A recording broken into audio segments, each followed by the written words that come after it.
You know, driving up here today, when Clark and I were driving up here, I got on the phone with a friend of mine and I was telling him, you know what, man, I'm really excited to be going back here. I'm excited about my excitement even.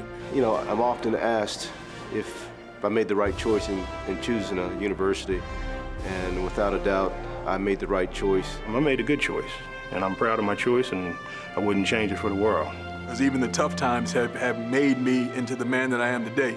And I'm all about giving back, and that's a part of why we're here this weekend. You know, when you think back to the '86 team, it wasn't just a great team on the field, but we were a great team of people that loved to work together.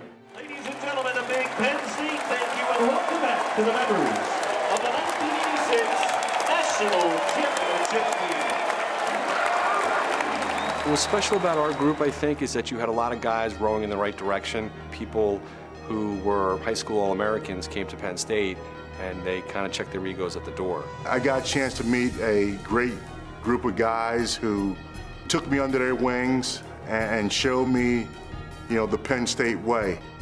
We were really a band of brothers for real, because we understood that in order to win on Saturday, we had to make one another better. You know, we wasn't the flashiest out there, but we stuck together as a team and played together as a team.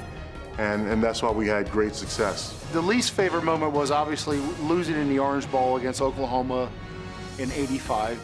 We cried my freshman year against Oklahoma together.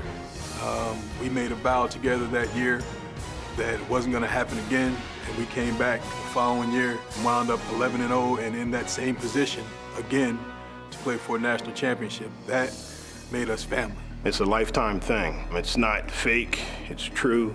I mean, these are the guys you played with, you were in the trenches.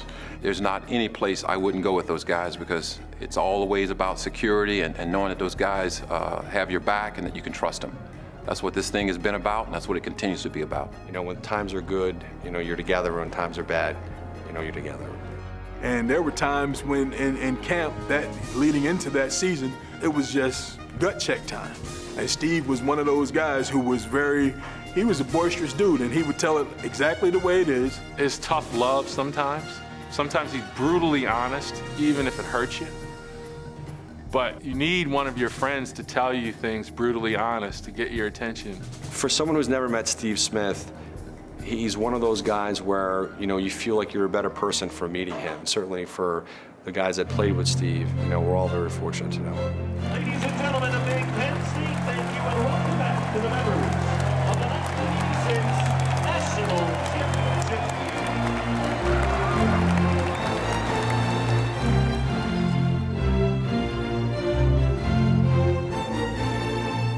Love is waking up in the morning, looking at your child and telling them that you love them, and giving them advice on life, even if that child thinks he knows everything or whatever.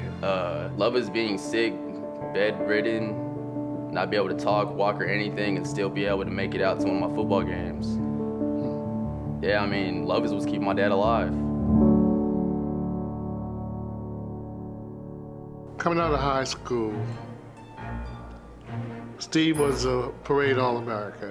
He could not have made a better choice, not only in terms of football, but the entire Penn State experience. It's been something that helped to develop him, not only as an athlete, but as a person. It is an integral part of the Smith family and Steve's experience growing up. Man, the first time I met Steve Smith, was in the locker room. He was a jokester. He was always the guy who could rib you really good but make you laugh. All he did was talk. He talked and laughed and talked and laughed. And I just said, I was from New Jersey, and I'm like, who's this guy? What is he saying?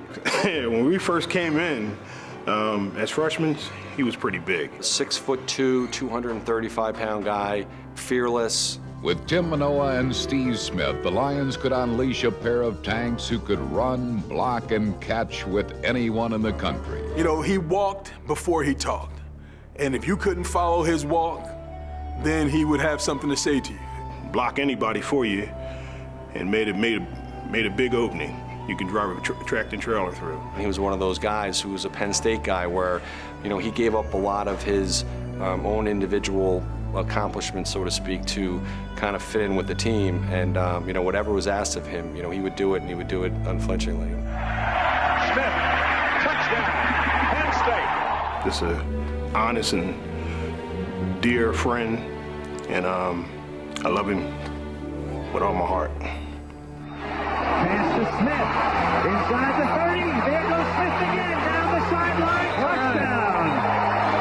Again, Steve Smith, the fullback. I believe it came on after he retired from the NFL. He moved down in Jonesboro, Georgia. I would go down and visit him with my family and our kids, because our kids were around the same age. And he would talk to me on the phone. He would complain about, you know, losing his balance, his feet feeling like he's stepping on sponges, and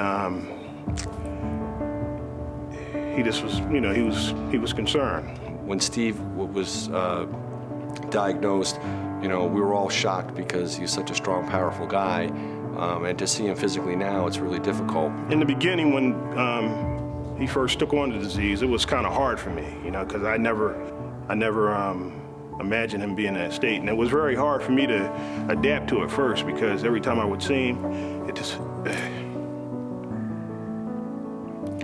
it would just bring tears to my eyes. So I just told myself, you just got to be strong. Steve wants me to be strong, so that's how it is. I got to be strong, and I got to hang right in there with him and get through this. I'm still the same dad I had before, still really supportive, still lectures me, sits me down, you know, gives me a hard time. But yeah, it's kind of like a prisoner in his own body type of thing. To see him physically now, it's really difficult, but the fact is his mind is very, very sharp, and to have, you know, so many people rally around him, it was just about, you know, kind of getting the word out that, hey, he might need some help, and, you know, I'm very proud to say that, you know, there's so many guys have tried to help. And really, Penn State has really helped my family out. This last 8 years have been pretty rough. They've done a lot of fundraising for us. We get a lot of fan mail, just asking about how my dad's doing. So really, it's kind of it's honestly almost like a family thing with Penn State. The support for Steve is not surprising, you know, given, you know, what Penn State is all about. Penn State is not about one person overshadowing somebody else. It's about teamwork, and it's about people trying to lift up other people and trying to help other people, you know, do better every single day. I didn't go here, but at the same time, they've had a big part in helping our family out the last 8 years. And I really, really appreciate it. I don't think we would have been able to make it the same way without Penn State. Penn State pride is something that is absolutely real. The support that they provided Steve and the entire Smith family has been ongoing, nonstop, and it's been something that has been an inspiration, and it's something that we don't take for granted, and it's more special than I can put in words. You know, he speaks about when I beat this. When I beat this. I mean, that's incredible.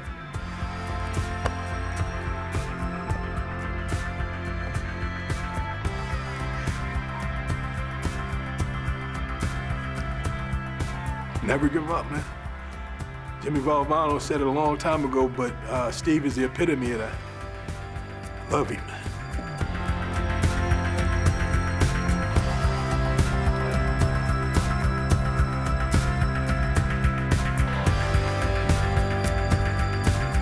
What is love?